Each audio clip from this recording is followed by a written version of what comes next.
मजलिस मौजूद साथी इकराम और मेरे प्यारे साथियों, अस्सलाम वालेकुम रहमतुल्लाहि व बरकातुहू।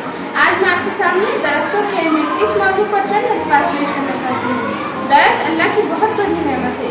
ये न सिर्फ हमारे माहौल को खूबसूरत बनाते हैं बल्कि हमारी ज़िंदगी के लिए भी ज़रूरी है। दरख्त हमें सांस लेने के लिए ऑक्सीजन देते हैं। फल, फूल, लकड़ी, साया और दवाइयाँ भी फराहम करते हैं। गर्मी के मौसम में इनका ठंडा साया हमें सुकून देता है और परिंदों को रहने की जगह मिलती है। अगर दरख्त ना हो तो हवा आलूदा हो जाएगी, गर्मी बहुत ज़्यादा बढ़ जाएगी, जानवरों और परिंदों का घर खत्म हो जाएगा और ज़मीन बंजर हो सकती है। आजकल बढ़ती हुई आलूगी और मौसमी तब्दीली की कमी भी है, इसलिए हमें ज़्यादा से ज़्यादा दरख्त लगाने चाहिए और उनकी हिफाजत भी करनी चाहिए। आए आज हम सब ये अहद करें कि हर साल कम से कम एक दरख्त जरूर लगाएंगे, उसकी हिफाजत करेंगे और अपने माहौल को साफ, खूबसूरत, सरसब्ज व शादाब बनाने में अपना किरदार अदा करेंगे।